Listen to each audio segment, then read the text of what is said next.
Hey everyone, this is Crystal from Color Coded Style, and I am here today with Debbie Martine of Martine's Dream.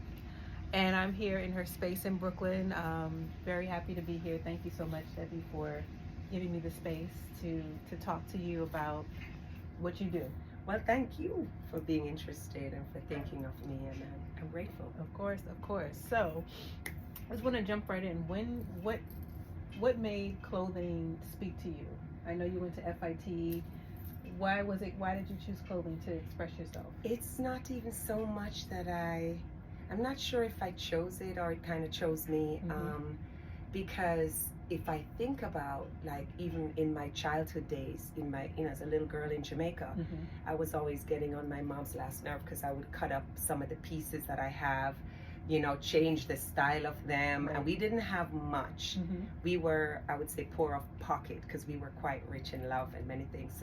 So I'd have these pieces, and one day she'll see it looking one way, and then the next day she's like, oh my goodness, what you do to this piece again, and you cut up that. So it was something that was just in me before I kind of decided that it would be a direction that I would take creatively in life. It was just like a natural thing. Right. Which makes sense. And it comes through in all your pieces. Yes. So you came to Brooklyn when you were a teenager. Yes, I came to Brooklyn. I came to New York really as a teenager, and I say New York because of course I first lived in Brooklyn, not of course, but I first lived in Brooklyn. But then I was in Queens and back in Brooklyn, and then in Queens again in another area. So it was kind of New York. It was New York when I was a teenager. Yes. Yeah. So, but Jamaica is in all of your clothing. It's just like you say, the sun is in everything that you create. In everything. Yes. How does New York, how does Brooklyn specifically inform what you wear, what you create? Because Brooklyn is its own vibe. Its own little mecca of many things. The thing is with Brooklyn, I would say it was in early 90s that I became moved by Brooklyn in a very specific way. I came as a teenager and all of that stuff, but I was just missing home. Right. I was melancholy, basically. I wanted the sunshine, home when the first cold weather hit me.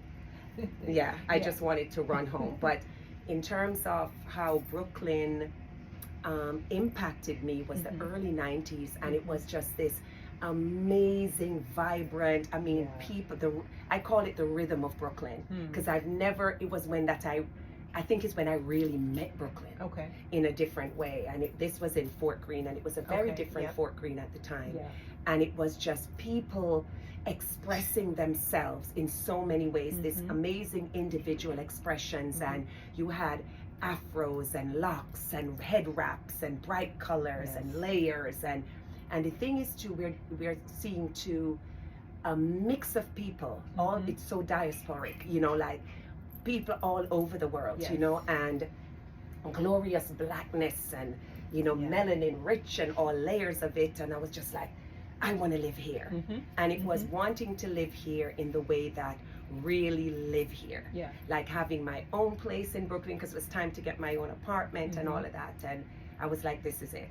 So my first place was that I rented was in Fort Greene, and I just dove into all of it. And it was already in me, a lot of those reflective kind of expressions and everything. So it wasn't a hard one. I fit right in. You fit right in. Yeah. I saw an interview where you were talking about the other designers in Brooklyn, like a Moshood, like Epperson. How does that?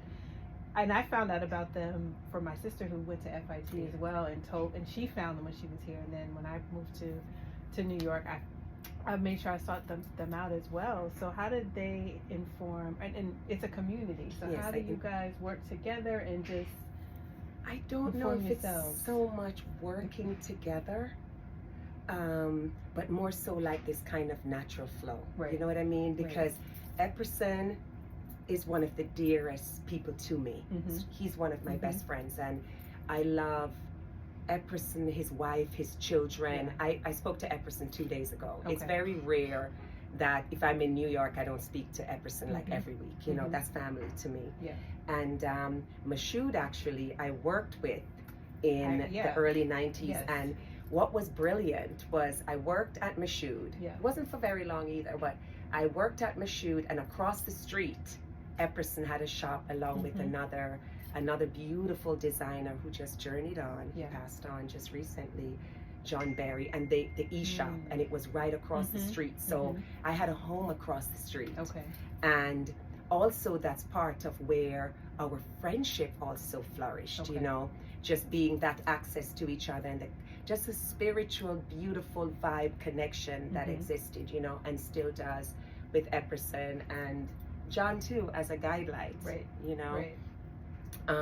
So this was, so in terms of the creative aspect of things, I didn't know I was going to design even then. It wasn't even in me to do. But I was always, Epperson, let's say this, Epperson is my favorite fashion designer. So I was wearing Epperson way before there was a Martine's Dream. So I think in that space, sometimes people inspire you without you saying, okay, this is what this person does and I want to be a designer too, because I didn't feel those things at all at that initially, you know, for a very long time actually. But just creatively just putting things together. And Epperson, when I needed, because I was a stylist at one point too, and so when I needed something for a particular event that I had to go to, I'm like, Epperson, help! You know, so that's how it's been. And then later on, I'm sure you asked me more about how I came to be this space with Martine's Dream. So I'll leave it there. I'm inspired. I'm inspired by Epperson. And Mashoud is a trailblazer too. I mean, Mashoud, the fact that I can still go get some Mashoud pieces a few blocks away, and I'm getting Mashoud pieces from the 90s. I was like, big up and bless up, Mashoud. He's agree. Here. He's here. Yeah, I have a denim skirt by him, a wrap skirt that I bought in the 90s or early 2000s. So yes, it's. I have a robe hanging on my bathroom door upstairs with a big screen print of. I'm like, yes. And the t-shirts and exactly. Yeah. So good, so good. So okay, so what brought you to clothing design then? Was it inspiration from Epperson? I'm sure it was a few things. No, it was, I think it's life that brought me there, because a lot of it was in me, as I said, from I was a little girl. I was always cutting up things. Everyone came to me for like family and friends. Can you help me with this? I'd cut up t-shirts. I'd do all kinds of, you know, styling, mixing things together. But I didn't give it a name. It was just like, this is how Debbie is, go ask Debbie, you know, kind of thing. Or Debbie's the one that loves fashion, go ask her, you know. But I went to FIT later on, but I studied buying and merchandising. So, and I remember I've had many different jobs. So I was a fit model. That's, you know, different jobs in the industry. So I was a fit model, then I was a model, I say, for 5 minutes. I don't take directions very well. And then I was a receptionist at one particular place. Then I became sales director at another place. So there was fashion in my footsteps, right? And so, and I also did displays. So when I did retail, didn't love it so much. But the manager for a particular place where I worked noticed that I had a particular eye for dressing the mannequins and doing certain things. And then I started doing the windows. This was years ago. So it's kind of just like an evolution.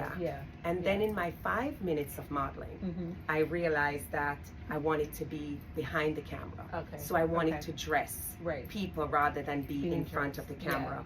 And so I started to build my portfolio as a stylist. And then I worked with an amazing person that I was able to express myself even further. And then one day when I was not on tour with her and I came back home, I wanted to do something. I was like, feel like expressing myself in some ways. And I started to dye pieces, hand paint them. And I did like women's tank tops. So that was my first thing that I did that was mine in terms of creating something like, you know, a piece of clothing. And then I started doing children's clothes, like hand painting children's clothes and hand dyeing. Nice. There was dye on my walls in the bathroom, on fabric in the house. It was just, and in my mother's house too. I'd go over there and say, Mom, can I use your tub? It's bigger to dye stuff, you know. So that was it. But I was always collecting fabrics. Okay. And then one particular day in India, I remember the day so well. I was buying all these printed cottons and everything and old textiles, and it just started to shape because I have my visions of before I get there, and I trust that space so much, and more as I journey. And I called my sister and I said, I'm going to do a line of dresses. That's how it came about. Wow. It was no planning. Right. It just flowed into that. And I started doing pieces that I loved. So I love kaftans, you know, I love a great wrap skirt. So I wasn't reinventing the wheel. I was taking the vehicle down a different direction. That was where my magic was. And so that's how I started with Martine's Dream. Okay. Hey guys, thanks for watching part 1 of my interview with Debbie Martine of Martine's Dream. I hope you enjoyed it. And part 2 is coming very soon. So stay tuned to Color Coded Style.